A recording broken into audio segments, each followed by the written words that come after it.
Here we go.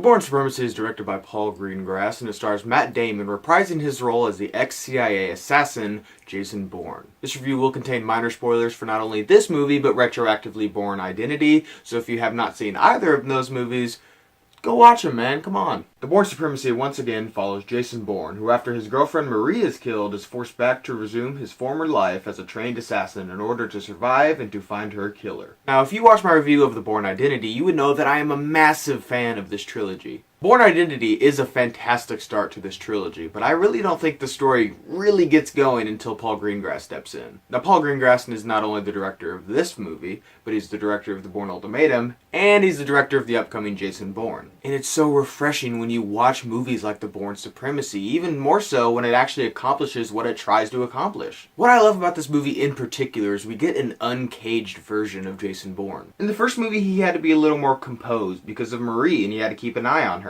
In this movie, he has nothing to hold back because, well, Marie, she died. We get to see a version of Bourne we've never seen before. We see a man who has nothing to lose, so when he fights hard. And one of my favorite scenes in this whole series is when Jason Bourne fights the last Redstone operative. This scene is a perfect example of what this series is. It's gritty, it's real, it's intense, and it's fast-paced. I love the part in the scene where Bourne picks up the magazine because the other guy has a knife and he just starts beating the crap out of him with it. Everything about this scene is fantastic. And I even love how they improved the sound design of the fighting in this movie. If you watch the first movie, the punches sound really cartoony.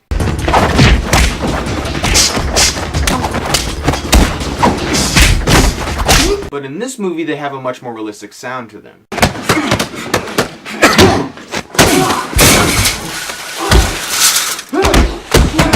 But my favorite thing about The Bourne Supremacy is its climax. The Bourne Identity's climax was fine, but it didn't have that sense of urgency. It didn't feel as intense. But The Bourne Supremacy's climax is one of the wildest, most exhausting, thrilling, and memorable car chases ever filmed. Paul Greengrass brings everything together perfectly during this chase with the way it's filmed, and it's so energetic, and his quick edits, and employing genuine stunts in favor of CGI. This car chase reminds me a lot of The French Connection, in that in this movie the chase feels real. It doesn't feel like it's on this close course with these $200,000 cars. There is danger, there is grit, which is something that I love. I went back and rewatched the scene because I noticed that Jason's car gets the crap beat out of it, and I wanted to know how many times he gets hit. And Jason either hits something or gets hit by something 15 times, and that is not including the amount of times that Carl Urban shoots at him. But even with its A+ action, what makes The Bourne Supremacy such an effective thriller is its amazing story. This series is so intelligent, and it tells such an interesting story. First film is Jason on the run, and trying to figure out who he is, and trying to figure out why everyone wants to kill him. And The Bourne Supremacy is like a straight-up revenge movie. I love the crap out of The Bourne Supremacy. It's exciting, it has an amazing cast, and it even has a better director. It's a superior film in almost every way to The Bourne Identity, and it really sets the stage well for The Bourne Ultimatum, which I am so excited to talk to you guys about. Make sure you guys tune back in next Sunday, because I will be talking about The Bourne Ultimatum, or as I like to call it, Jason Bourne Takes Manhattan. Thank you guys for watching today. I hope you liked today's video. If you did, click on the link down below and subscribe to my channel to see more movie reviews and movie-related things. And you guys, thank you so much for watching, and see you next time.